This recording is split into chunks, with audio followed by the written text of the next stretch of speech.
1953 की सर्दियां। मुंबई का मनहूस स्टूडियो 13, जहां डायरेक्टर R.D. खन्ना अपनी हॉरर फिल्म रात की परछाई बना रहे थे। बदलती हुई स्क्रिप्ट, शीशों का छटकना और आईने में मुस्कुराती हुई वो खौफनाक परछाई। 13 नवंबर की रात जब मीनाक्षी सीढ़ियों से भाग रही थी, तो उसने ऊपर कुछ ऐसा देखा जिससे उसकी चीख निकल गई।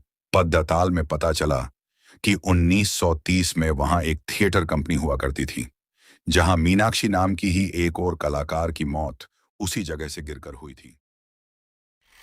लेकिन वो तो सिर्फ आधा सच था, एक ऐसा सच जिसे बताकर केस को रफा दफा कर दिया गया।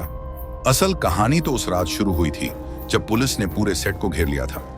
आज महादेव एडिटिंग पॉइंट पर मैं आपको बताऊंगा 1953 का वो काला सच, जिसे भारत सरकार और बॉलीवुड के बड़े लोगों ने 70 सालों तक फाइलों में दफन कर दिया।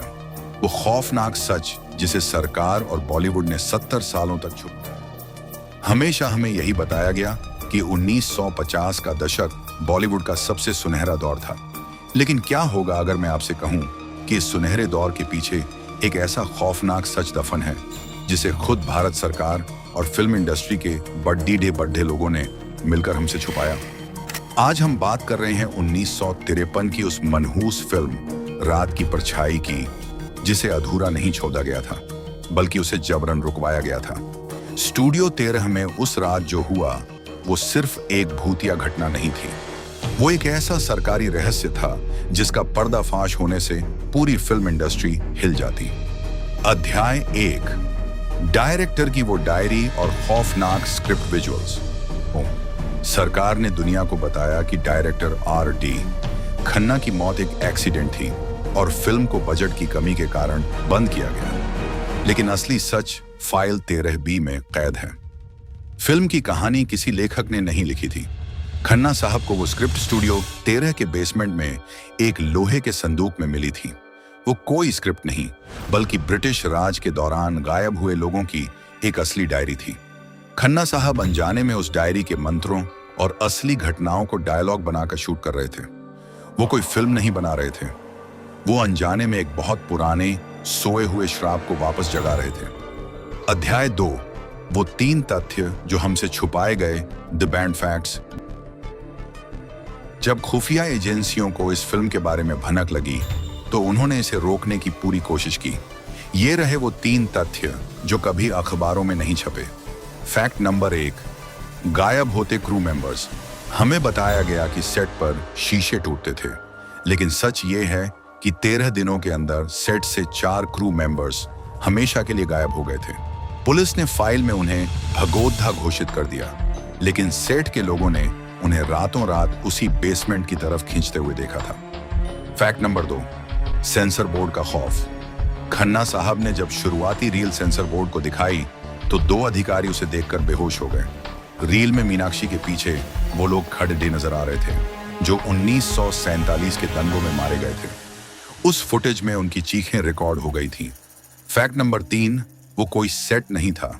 स्टूडियो 13 वास्तव में एक पुराना ब्रिटिश मिलिट्री बंकर था, जहां आजादी से पहले खौफनाक एक्सपेरिमेंट किए जाते थे। इंडस्ट्री के बड़े प्रोड्यूसर्स ने सरकार से सांठ-गांठ करके उसे एक स्टूडियो का नाम दे दिया था, ताकि सच जमीन के नीचे ही दफन रहे। अध्याय 3, क्लाइमैक्स। 13 नवंबर की रेड, दी गवर्नमेंट रेड। 13 नवंबर 1953 की रात खन्ना साहब क्लाइमैक्स शूट कर रहे थे। मीनाक्षी सीढ़ियों से नीचे भाग रही थी, लेकिन तभी बाहर से पुलिस और स्पेशल ब्रांच की गाड़ियों ने पूरे स्टूडियो को घेर लिया। सरकार उस रील को जब्त करने आई थी। दरवाजा तोड़ो, पुलिस कमिश्नर ने चिल्लाकर कहा। अंदर पुलिस घुसी ही थी कि अचानक सेट की सारी लाइट्स बुझ गईं, गोलियां चलने की आवाजें आईं। तभी ऊपर कैटवॉक से मीनाक्षी की वो चीख गूंजी, जिसने बाहर खड़ी पुलिस की भी रूह कंपा दी। मीनाक्षी ऊपर इशारा कर रही थी, लेकिन वो किसी भूत को नहीं देख रही थी। वो देख रही थी कि पुलिस की गोलियों का उन परछाइयों पर कोई असर नहीं हो रहा था जो अब छत से नीचे उतर रही थी।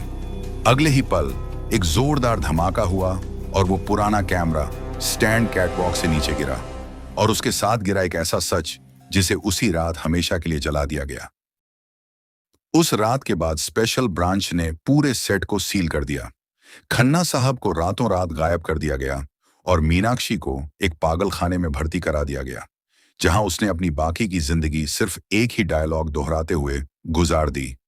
वो फाइल जलने से नहीं मरते, वो यही हैं। आज अगर आप आरटीआई लगाकर 1953 के उस पुलिस रिकॉर्ड को मांगेंगे तो आपको जवाब मिलेगा, ऐसी कोई फाइल मौजूद ही नहीं है। पर क्या सच को फाइलों से मिटाने से सच बदल जाता है? आज उसी जगह पर एक बड़ी कमर्शियल बिल्डिंग है। अगर आप कभी वहां लिफ्ट में अकेले हों और लिफ्ट अचानक बेसमेंट की तरफ जाने लगे, तो याद रखना 1953 की वो शूटिंग आज भी चल रही है।